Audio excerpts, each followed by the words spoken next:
Welcome to Step 1 Survival.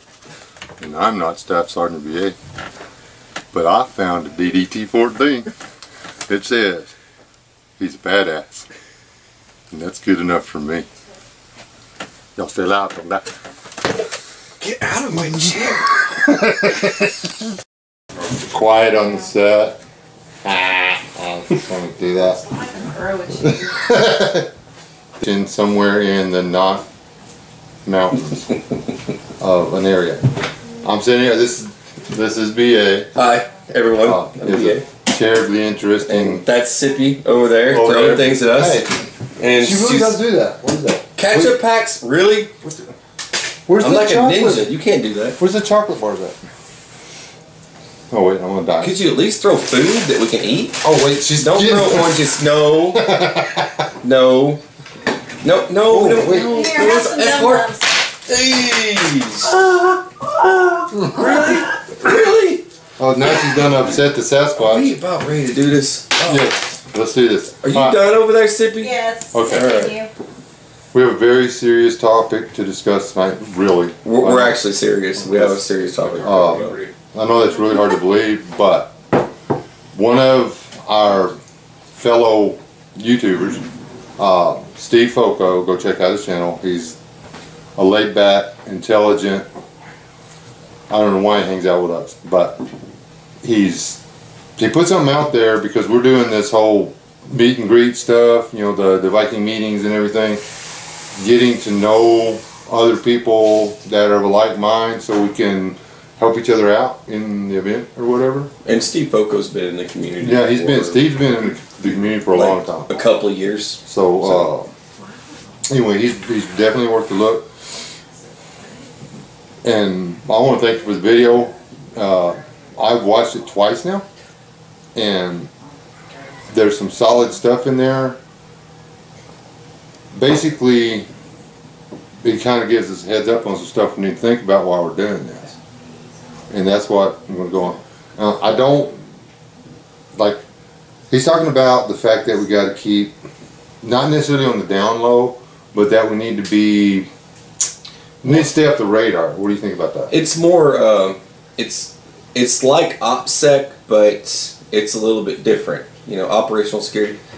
What we're doing is like sending it, basically, you wouldn't want to just text somebody all this information, hey, we're going to be here, here, and here, and blah, blah, and Billy and Joe are going to be there with us. So you'd send like an email to individual that needs to know, and it's an individual email between you and you. And then, like, say you're the leader of the group, and you send an email to me. It's just to me. That's it. And then me and him know. And I send a message back, and it's a lot of information pertaining to a lot of people. I wouldn't put more folks in that email. It would just be me to you, and that's it. Right. You got the information you need, and you do what you want with it.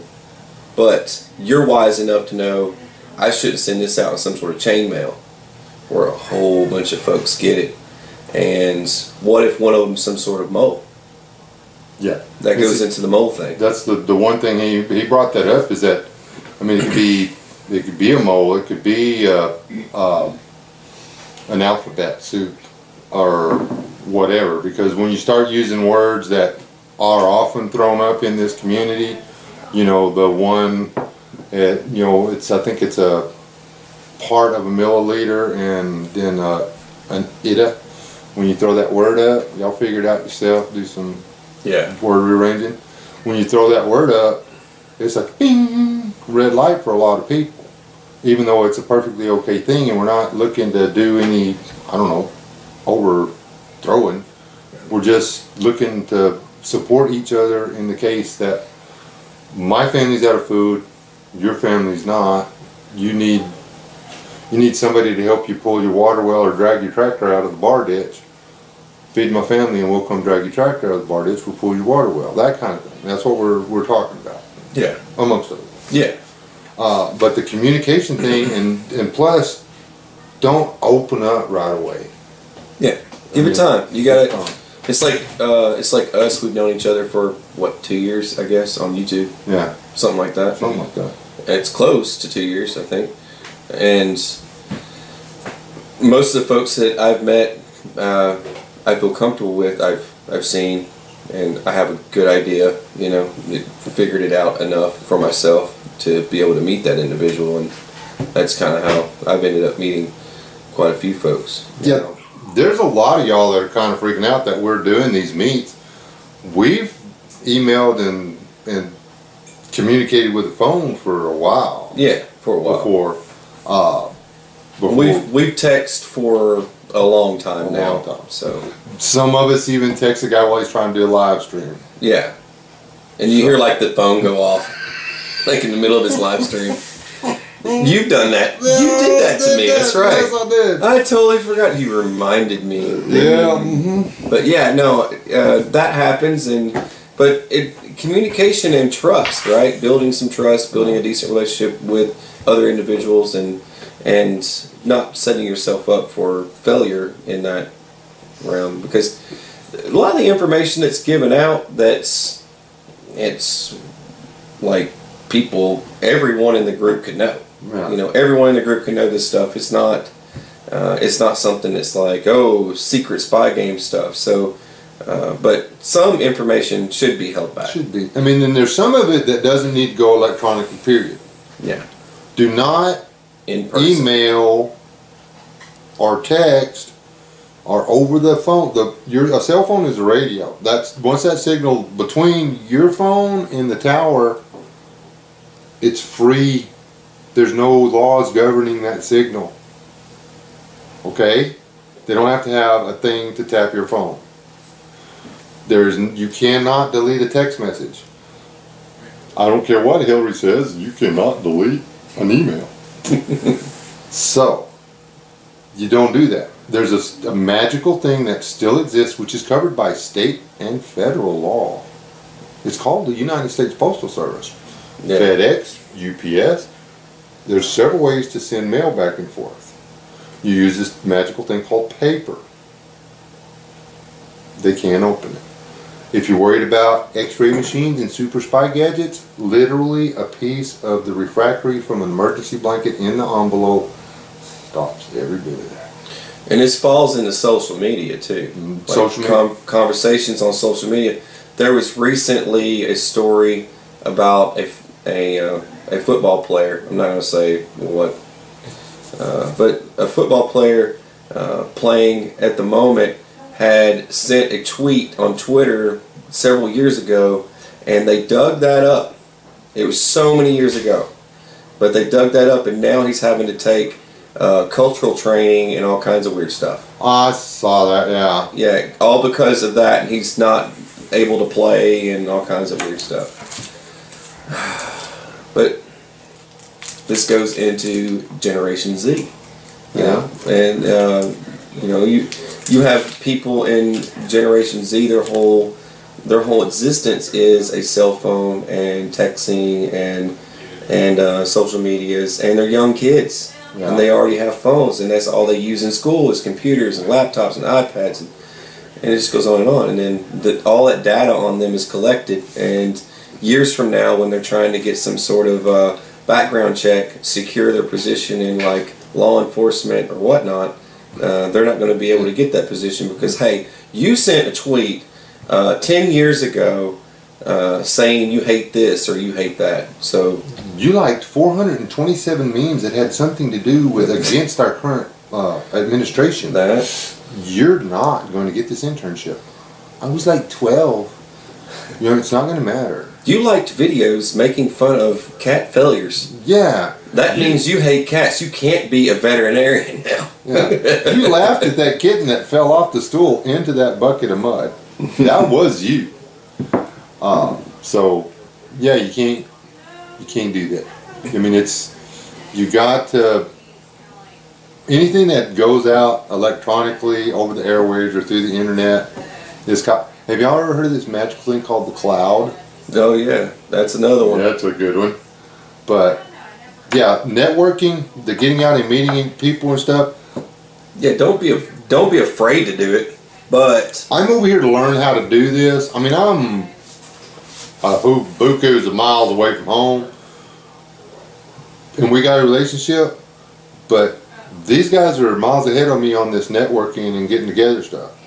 I'm over here to expand our relationship, yeah, but I'm also over here to learn. They're miles ahead of me. I'm not going to pretend to be this super duper, I can handle this on my own dude, when I could just see, say, hey, can y'all help me out? That's the whole networking. It goes back to networking. Yeah. We're using the network is important of helping each other to build the network to help each other. It's how it starts. It's how it works. And this is so much bigger than just us. Our little bit of the community. It's huge. Crazy. It's crazy. So, and you could. I mean, anyone out there can be a part of it, and it just takes a little bit of participation, a little bit of effort, and pacing yourself too. Not going all in, but just. And some of the other thing, I just remember something else Steve brought up, is it's not just the theys and the thems that might or might not be watching or listening or digging, but you also have to worry about the people that join, in case there are the thems and the theys that are watching. Because if you have somebody join up and they're not who they say they are, that's the one person that they can use to make every one of you an enemy of the state when you're not. Yeah. So be honest and forthright with everybody. The meet I was just at, I didn't come as clean as I should have. And Zach, when you see this, call me. I'll call you before then. But be honest. You've met these people. If you want them to be honest with you, you got to be honest with them. I didn't give them a last name. Yeah, you know. I mean, yeah, and at the meets and stuff like that, I wouldn't. And there's certain things you want to share, and there's other things that we should probably mention too. It's that the atmosphere of these things, and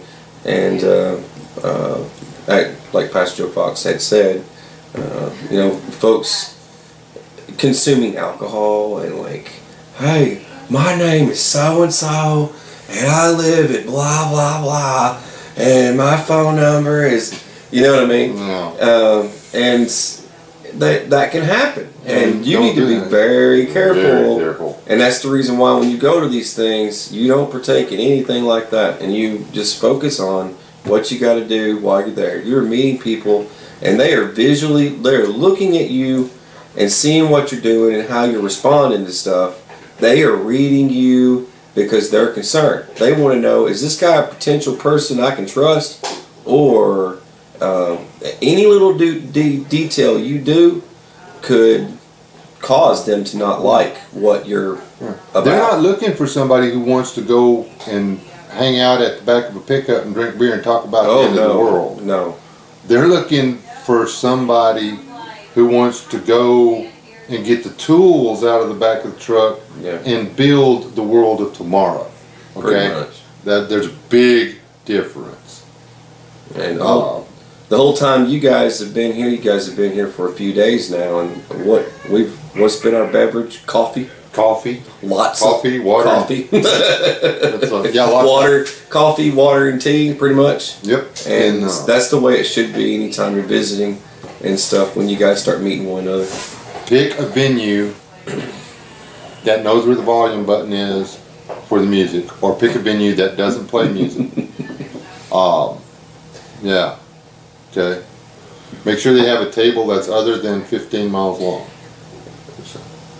I think a while back I'd mentioned, like, you know, you've got someone you work with, right? This doesn't have to be like pertaining to meetups like on this scale, but just meetups in your local area with another individual that you work with and sharing with them. Do things like going to the range to shoot, you know.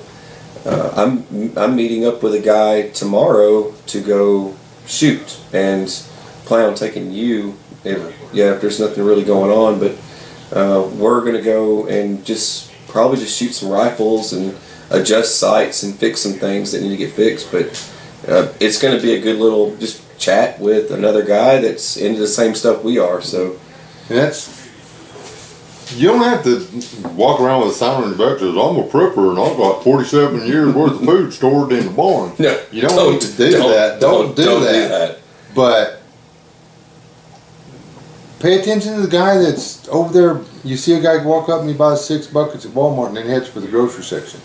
You might want to pay attention the next time you see him at Walmart, see if he does, or you see a guy buy 6 buckets, and then the next time you see him in the store, he's got a bucket full of canned goods and dried rice. Yeah. You might, I mean, don't spy on him, but just let him see you getting buckets and rice. Yeah. That way, when he sees you at the barbershop, which they're not going to catch me there, hi dog. If they catch it, you see him at the barbershop, he might just say, hey man, you want to go fishing? He's not wanting to go fishing. He's wanting to see if you're the kind of guy that's willing to go somewhere away from the barbershop and talk about fishing. You know what I'm saying? So, I can't let anybody know and I can't talk to nobody. That's nuts. And there are some folks out there that are really like that. And when you're talking about, things that they're purchasing at the store and stuff and seeing that, I got to thinking about some low-key folks that I know that literally told me that when they go grocery shopping for beans, rice, and whatnot, that they buy it on such a low-key level because they don't want to get seen doing it. Yeah. And then some folks have told me that they do it late at night so that they don't get seen unloading their car for the neighborhood. Yeah. And then some folks have told me that they pull into their garage and then they unload. They don't ever unload in front of their house, like to let their neighbors know that they're prepping. If you're not letting anyone know that you're prepping, and if you're prepping just for your house, and I'm not busting your chops. I can understand the fear. I used to live in it myself. But guess what? You can starve to death like that with food. You have fallen and you have broken your leg, and a storm has come up and it's pinned your wife and children in one side of the house and you're pinned in the other side of the house. You can't get out of your bunker built house to get to them, to let them out, to get to the 2 years worth of food you've got right outside the other side of that wall. But if you had people, human beings, they could come get you out. Yep. I mean, food and bullets are good. But another helping hand's better. A helping hand is better. I mean, that AR-15, that beautiful, sexy, fluffy kitten, is not going to pull you up out of that quicksand. I mean, all the other activities that you're going to get stuck doing, tending the beehives, doing gardening, all the other, the work around with cattle, and whatever it is you end up with in one of these after post-apocalyptic worlds, it's going to get pretty lonely doing it all by yourself. I guarantee you that I am not going to clean the chicken house out with an AR and a Beretta. Yeah, it's not going to happen. For starters, I don't want all that acidic stuff. Oh yeah, getting all over that stuff. Yeah. And on the other part of it is, it's going to keep poking, pinching me, and I might hang it on a nail, and then we're all in trouble because I got one too many holes in my body. And that goes into yard work for me around here, even with the gardening stuff that I normally do. But I would always wear a firearm on my hip. And one thing that I noticed doing yard work and things like that, I sweat, and I'm getting sweat all over my firearm. And then I noticed that I get like little spots of rust or whatnot on my firearm just from doing just chores, and I got to set and clean it again, and it's just from me wearing it doing yard work. Yeah, so you're going to be doing a lot more cleaning of your firearm as well, carrying on. You don't have anybody to back you up so you can settle in your gun up against the fence post or hang it like the Westerns, take the belt off, hang it up on the fence post, do your work. You don't have anybody to watch your back. The Indians ride up and shoot you. I've seen it on TV. They're like, oh! I do have a feeling we're going to be rocking some gun belts, though, that we take off and hang on the fence post, though. I am. Just saying, it's going to be a Texas cross draw because that's the way you do it. But anyway, this is probably getting long. I can't see the counter. You got anything else? No, I don't really have anything else. I think we covered it. Y'all stay alive, don't die, it's gonna suck because like there's not gonna be anybody left to bury you, and the worms are gonna eat your face and stuff. So don't do that. Get to know people. Open up. Don't just be like, "Hi, my name's Prepper Wes. Y'all wanna hook up?" No, not do that. But don't be like either. I mean, the mouse who is afraid to eat the cheese will starve. Okay, it's simple. There is a scientific study that they did. That was they put too many rats in there. Yeah. The rats that decide to go lone wolf will literally sit over in the corner and just try to steal just enough to stay alive. Mm-hmm. They get sick and they die. And the other rats eat them. Yeah. So there's a lot of studies they did with rats and how fast they turn. Anyway, Crazy. this is Wes. I'm DA. And I'll still out. Don't die.